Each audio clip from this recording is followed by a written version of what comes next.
Olá, tudo bem? Meu nome é Aquiles Camar. Vamos dar continuidade ao seminário de Conjuf, Conversão e Justiça pela Fé. Hoje vamos tratar sobre confissão. No estudo anterior desse seminário, nós abordamos o tema do arrependimento. Vimos que, apesar do arrependimento ser um assunto pouco falado no meio cristão, e até mesmo no meio de verdade presente, mais especificamente, não é um assunto que deve ser deixado de lado, é um assunto atual. O dia do arrependimento é hoje. E confissão está relacionado a este tema. A confissão, ela é um fruto do arrependimento, porém ela em si não quer dizer nada, porque vimos no estudo anterior que Saul confessou, Faraó também confessou, e igualmente Judas, e temos outros exemplos.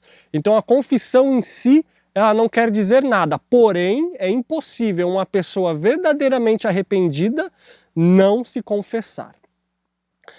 Agora é interessante notar um ponto. Por que confessar? Por que Deus requer e especifica na Bíblia que seus servos confessem? Vamos para Hebreus 4, versículo 13. Olha o que nos diz. E não há criatura alguma encoberta diante dele, de Deus. Antes, todas as coisas estão nuas e patentes aos olhos daquele com quem temos de tratar. Ou seja, Deus, ele é onisciente, onipotente e onipresente. Sabe de todas as coisas, pode tudo e está presente em todos os lugares. Então, por que eu devo me confessar? Por que ele quer ouvir da minha boca os meus erros, aonde eu caí, as minhas dificuldades? Não é para deixá-lo ciente, porque acabamos de confirmar que ele é onisciente. Mas tudo que Deus pede não é para o benefício próprio, mas é para o benefício do homem. Deus ele não ficaria mais feliz, mais satisfeito ao ver bodes, bois, carneiros, pombos serem sacrificados. Ele não ficaria pulando de alegria ao ver sangue escorrer no templo. Porém, aquilo iria constranger o coração do homem. Deus não vai ficar 1 centímetro melhor ou pior ao pedir um regime mais restrito para o seu povo. Ou quando fez com que Israel perambulasse por 40 anos no deserto. Mas isso trouxe benefícios para a raça humana. Então tudo que Deus pede não é para o benefício próprio, mas é para o benefício do homem. E igualmente, com o arrependimento, a confissão ela é uma obra para corajosos. Olha o que a serva do Senhor vem especificando no 4º volume de Testemunhos para a Igreja, página 336 e 337. É um teste de coragem para homens e mulheres serem levados a enfrentar os próprios pecados e com franqueza reconhecê-los.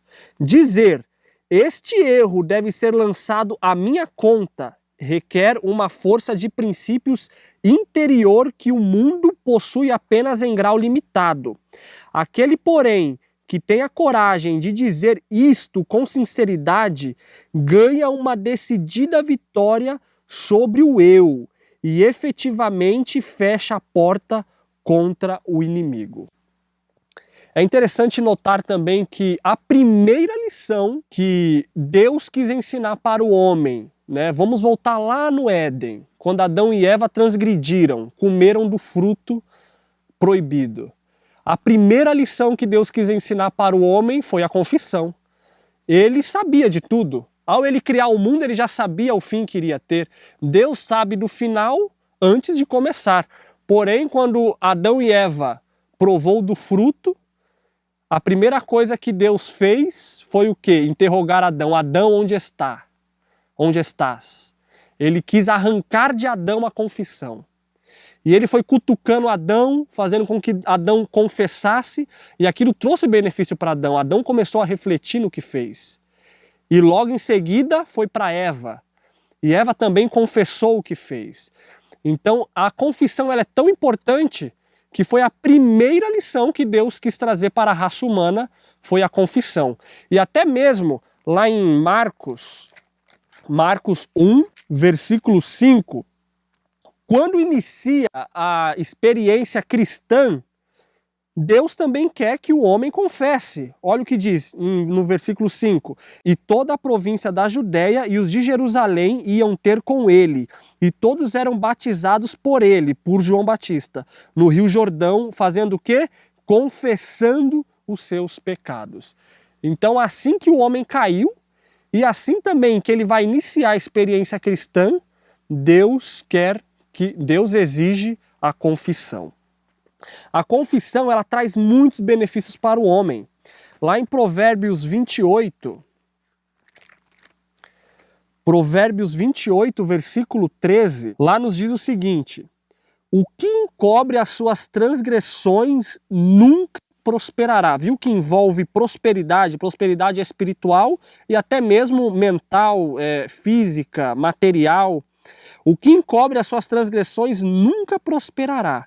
Mas o que as confessa e deixa, lembra no estudo sobre o arrependimento, que não apenas devemos confessar, né, nos arrepender, mas deixar, né, mas aquele que confessa e deixa alcançará o quê? Alcançará misericórdia. Então a confissão, o arrependimento, ele traz benefícios para o homem.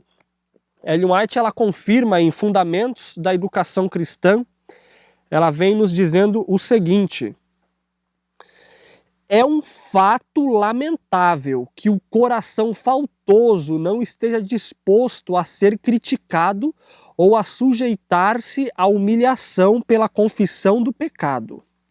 Alguns reconhecem suas faltas, mas, imaginando que a confissão lhes diminua a dignidade, desculpam o seu erro e eximem-se a disciplina que a confissão proporciona à alma.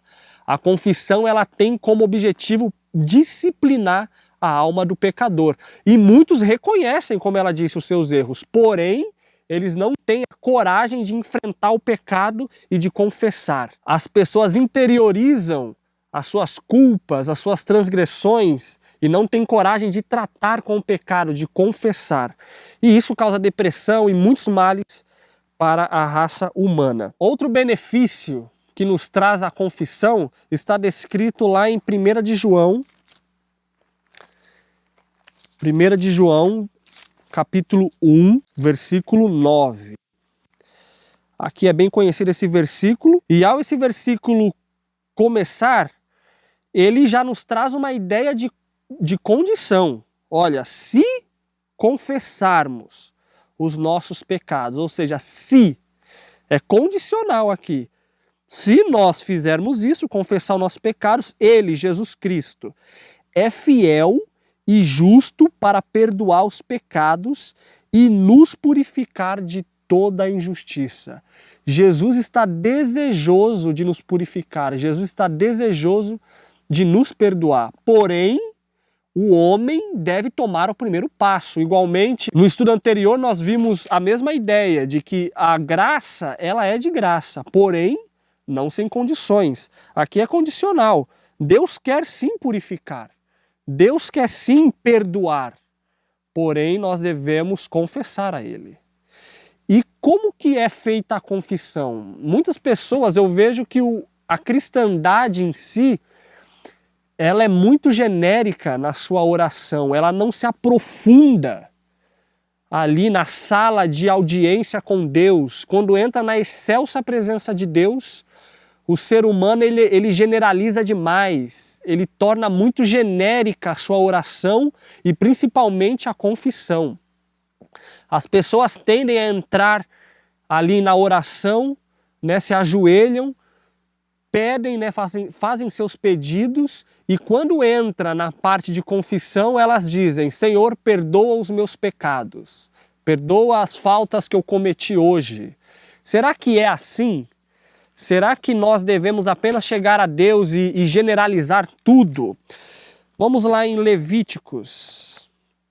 Levíticos capítulo 5 e versículo 5. Será, pois, que culpado sendo numa destas coisas, confessará aquilo em que pecou. Cristo, ele morreu por todos. Deus é o Pai de todos. Porém, cada um ele conhece. Ele conhece a dificuldade do Aquiles, ele conhece a dificuldade do Silverino, ele conhece a dificuldade do Rafa. Então, cada caso para Deus é um caso, é individual. Deus ele deseja nos dar a vitória, mas cada vitória ela é específica, ela é individual. Deus morreu por todos, porém nem todos vão alcançar a bem-aventurança, porque cada caso é específico. Então, da mesma forma que eu peco em cada ponto, Deus também quer a confissão de cada ponto. Não basta eu fazer várias coisas e chegar a Deus, ó Deus, perdoe essas várias coisas ruins que eu fiz. Olha o que Ellen White diz em Caminho a Cristo, páginas 38. A confissão verdadeira tem sempre, ou seja, sempre que a confissão for verdadeira, ela vai ter essa característica. Né? Tem sempre caráter específico e faz distinção de pecados. Então, eu e você devemos tratar com Deus especificamente. Deus deseja isso.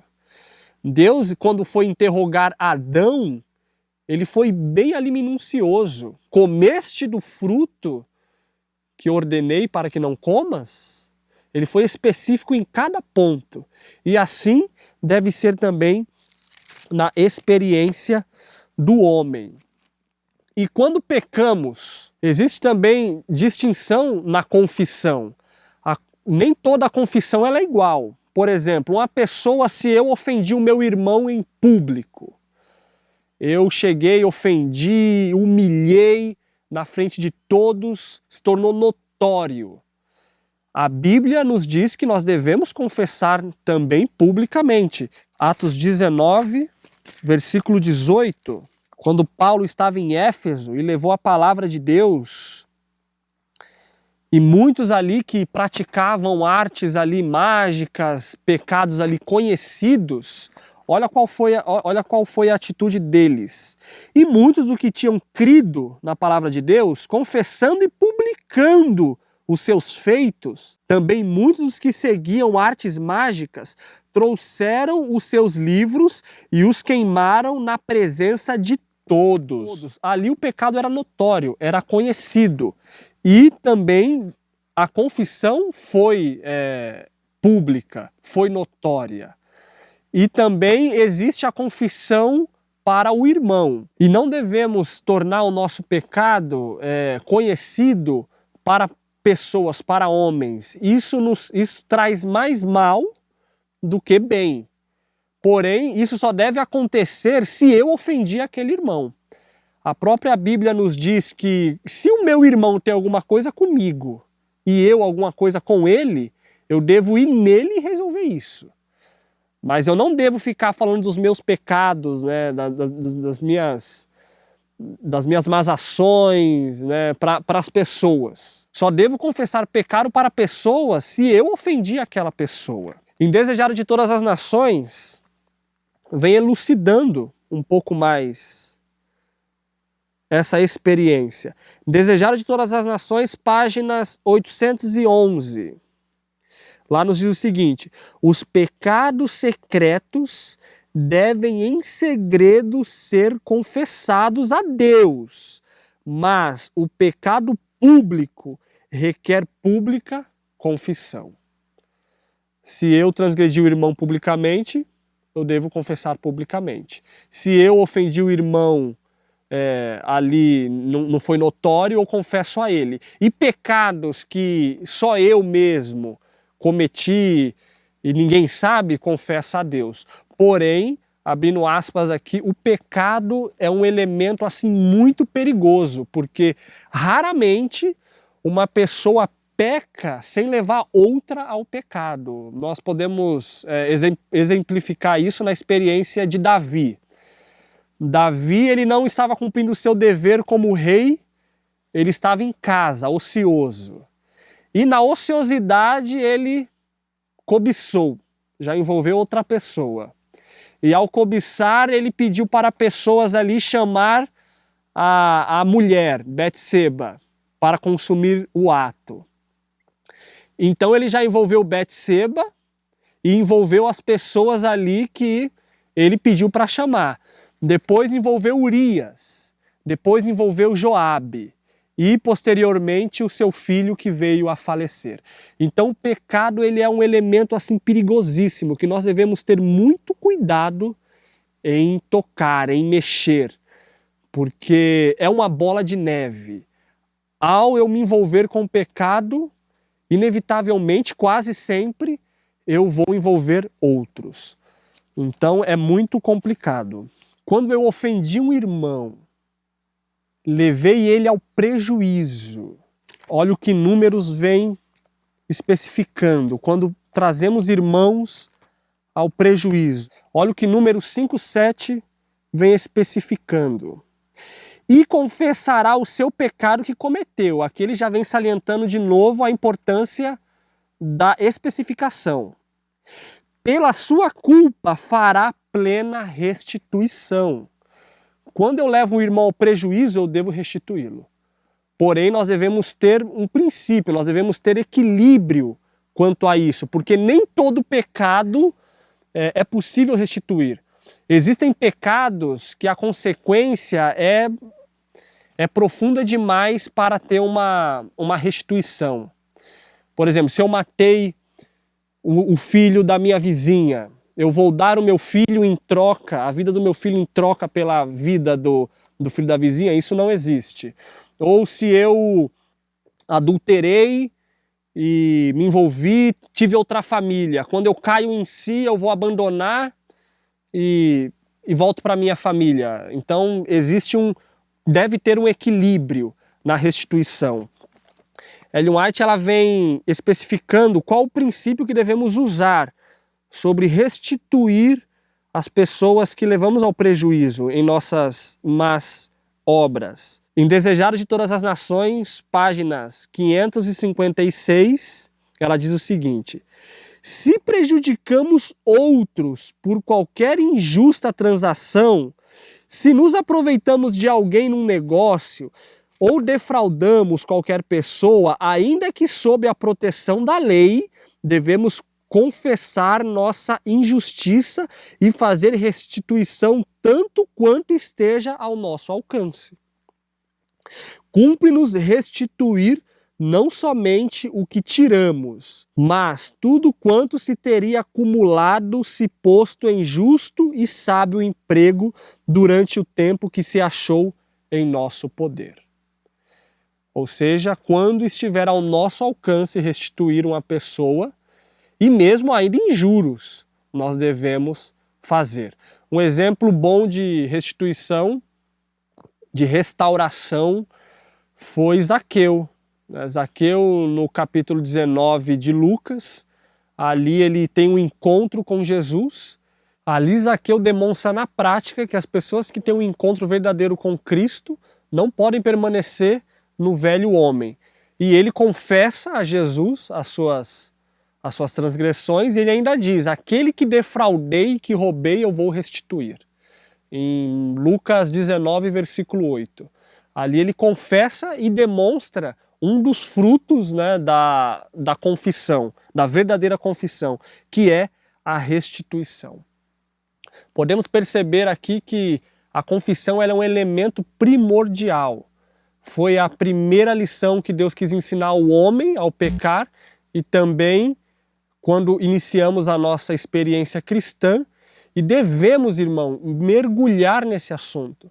Devemos nos arrepender, devemos confessar. E eu queria motivar os irmãos a estudarem esse assunto, a encararem a vileza do pecado, o problema, a lástima que é o pecado, através da confissão e arrependimento. E eu queria estimulá-los neste assunto dando dois últimos argumentos. O primeiro está em Eventos Finais, página 176.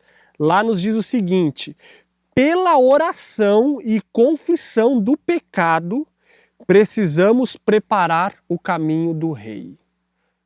Podemos perceber aqui que a volta de Cristo, a obra expiatória dele no Santo dos Santos, e está diretamente ligada ao arrependimento e confissão de pecados. É através do arrependimento, da oração e da confissão que nós vamos abrir caminho para que o rei volte. Porque a confissão e o arrependimento é tratar diretamente com o pecado, é encará-lo, como lemos no começo do vídeo, é uma obra de coragem que homens e mulheres confessem, que homens e mulheres coloquem em sua conta sem justificações próprias. E um outro argumento, e último, que eu queria estimular os irmãos, está relatados em Números 32, versículos 23. Lá nos diz o seguinte: e se não fizerdes assim, eis que pecaste contra o Senhor. E sabeis, irmãos, que o vosso pecado vos há de achar. Mais cedo ou mais tarde, às vezes na mente humana pode demorar, mas o nosso pecado, irmão, vai nos achar. O salário do pecado é a morte. Cristo ele pagou pelo pecado do seu povo, pecado confessado, pecado que o ser humano se arrependeu e através da confissão o lançou para o Santíssimo. Apenas através deste método podemos estar seguros, irmãos, através da confissão. Que Deus possa nos abençoar, que possamos mergulhar de cabeça no estudo da palavra e através da oração, da confissão, do arrependimento, nos achegar ao trono de Deus. Obrigado por acompanhar o nosso canal e até o nosso próximo encontro.